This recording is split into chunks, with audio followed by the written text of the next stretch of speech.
अस्सलाम वालेकुम स्टूडेंट्स। आज हम फ्रीजिंग पॉइंट के बारे में पढ़ेंगे और जैसे हमने बॉइलिंग पॉइंट पढ़ लिया है तो फ्रीजिंग पॉइंट आपको आसानी से समझ आ जाएगा, क्योंकि बॉइलिंग पॉइंट ऐसा पॉइंट था जिस पे चीज़ बॉयल होना शुरू होती है, जबकि यहाँ ऐसा होगा कि फ्रीजिंग पॉइंट ऐसा पॉइंट होता है जहाँ पे चीज़ फ्रीज होना शुरू हो जाएगी। यानी इसका मतलब क्या है कि when liquids are cooled, ठीक है, डेफिनेटली हम फ्रीज होने का मतलब होता है कि चीज को हम कन्वर्ट कर रहे हैं इनटू सॉलिड स्टेट। तो definitely it means when liquids are cooled the vapour pressure of the liquid decrease. अब बॉइलिंग में वेपर प्रेशर इंक्रीज होता था और एटमॉस्फेरिक प्रेशर के इक्वल जाता था, and the stage reaches when the vapour pressure of liquid state become equal to vapour pressure of the solid state. यानी कि अब मैं आपको सिंपली आपको कैसे समझाऊंगी कि आपने फॉर एग्जांपल क्या लेना है। हमने लेट्स से हमारे पास एक तरफ आइस है और वाटर है, तो वाटर को हमने कन्वर्ट करना है into ice. In water is the liquid, you know this is liquid. तो हम इसका क्या करेंगे, इसको कूल करेंगे, इसको इतना कूल करेंगे कि इसका जो वीपी है यानी वेपर प्रेशर जो है वो डिक्रीज हो जाए और इतना डिक्रीज हो जाए कि इस आइस के वेपर प्रेशर की इक्वल हो जाए। So then it will be converted into solid form. This liquid, yeah, we can say that water will be converted into solid form, which is ice. ठीक है, तो that point will be known as freezing point. At this temperature, liquid and solid coexist in dynamic equilibrium, dynamic equal state, and this is called as freezing point of liquid. Boiling point and freezing point of the few liquids are given here. So you just have to learn the boiling point and freezing point of these liquids.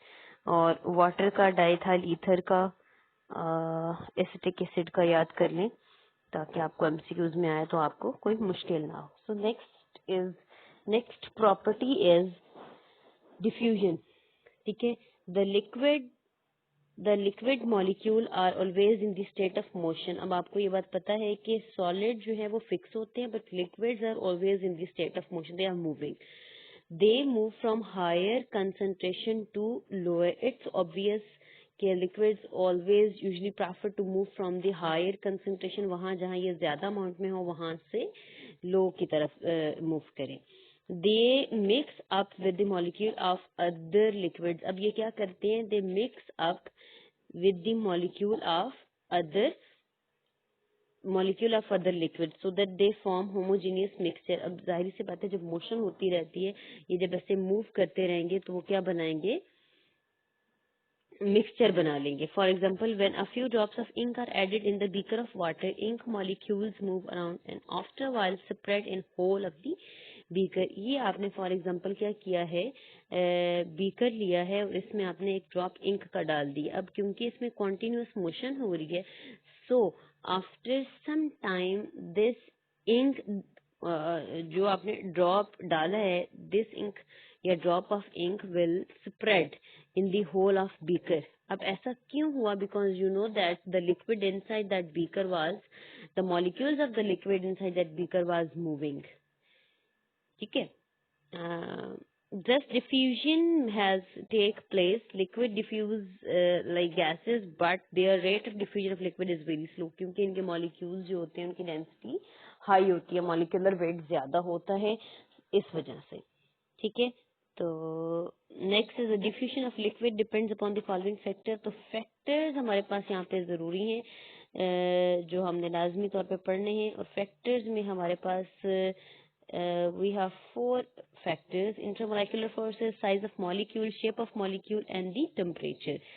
Liquid having weak intermolecular forces diffuse faster than those having stronger intermolecular forces. इसकी एक reason है कि जिन molecule, liquid के जिन molecule के बीच में, liquid जिनके बीच में intermolecular forces, liquid having weak, ठीक है, मेन चीज ये वाली मैं हाईलाइट कर देती हूँ। Liquids, those liquids having weak intermolecular forces diffuse faster, जल्दी डिफ्यूज होंगे, देन दोज हैविंग स्ट्रॉन्गर। अब इसकी वजह क्या है, रीजन क्या है, वजह ये है, रीजन ये है कि जो जिनकी इंट्रामोलिकुलर फोर्सेस स्ट्रांग होंगी उनको मूवमेंट में मुश्किल होगी, उनको उनकी जो डिफ्यूजन है उस पे इफेक्ट होगा। ठीक है, तो जिनकी इंटरमोलिकुलर फोर्सेस वीक हैं वो आसानी से डिफ्यूज हो जाएंगे। Size of molecule, big size molecule, वो वाले मॉलिक्यूल जो बिग साइज के हैं डिफ्यूज स्लोली। भारी मॉलिक्यूल है, फॉर एग्जांपल आपने किया क्या है, ये आपने एक लेट से बीकर ले लिया है, तो यहाँ पे सरफेस पे आपने दो चीजें डाल दी हैं। लेट से एक आपने नीडल डाल दी है, दूसरी तरफ आपने जो है वो स्टोन डाल दी है। ये आपने नीडल डाल दिया, तो needle will sink first, stone will move later. अब इसकी वजह क्या है कि big size molecule diffuse slowly. Why? Because इसका जो वेट था, इसके जो मॉलिक्यूलर वेट था, that was higher than that of, जैसे बोले हनी वाली एग्जांपल बेस्ट है, honey diffuse slowly in the water than that of alcohol in water because the density of honey is high. ठीक है, अपनी डेंसिटी की वजह से वो लेट डिफ्यूज होता है। Shape of molecule, regular shape molecule diffuse faster than irregular because they are easily slip over the over and move faster. अब जो रेगुलर, आप एक बॉल डाल दो तो बड़े आसानी से स्लिप होगी, क्योंकि स्मूथ सरफेस और एजेस है वो जल्दी से चली जाएगी। आप कोई रफ इरेगुलर शेप का जो है वो स्टोन या पत्थर डाल दें तो वो टकराता रहेगा, अटकता हुआ जाएगा उस, क्योंकि वो स्मूथ नहीं है, उसकी मूवमेंट में ही प्रॉब्लम आएगी। Then we have temperature, diffusion increase by increasing temperature. ये बात अंडरस्टूड होनी चाहिए कि जितना टेम्परेचर इंक्रीज करेंगे मॉलिक्यूल की काइनेटिक एनर्जी उतनी ज्यादा होगी। जितनी काइनेटिक एनर्जी इंक्रीज करेगी उतना वो सिस्टम में से जल्दी एस्केप होंगे। Diffusion increase by increasing temperature, diffusion increase होती है जितना आप टेम्परेचर इंक्रीज करते हैं। क्यों?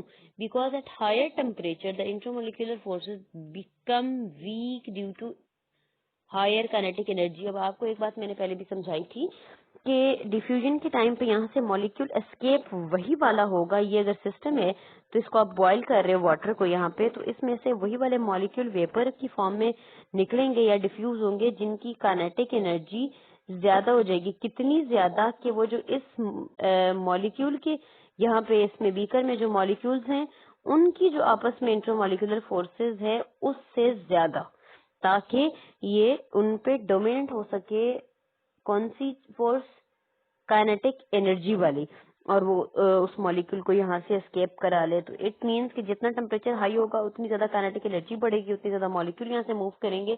सो we can say that the relationship between the temperature and diffusion is direct relation. जितना आप टेम्परेचर बढ़ाओगे डिफ्यूजन उतनी ज्यादा होगी। So this was all about today's lecture, and next inshallah we will discuss about density, and then we have next phase which is solid phase. Okay बच्चों।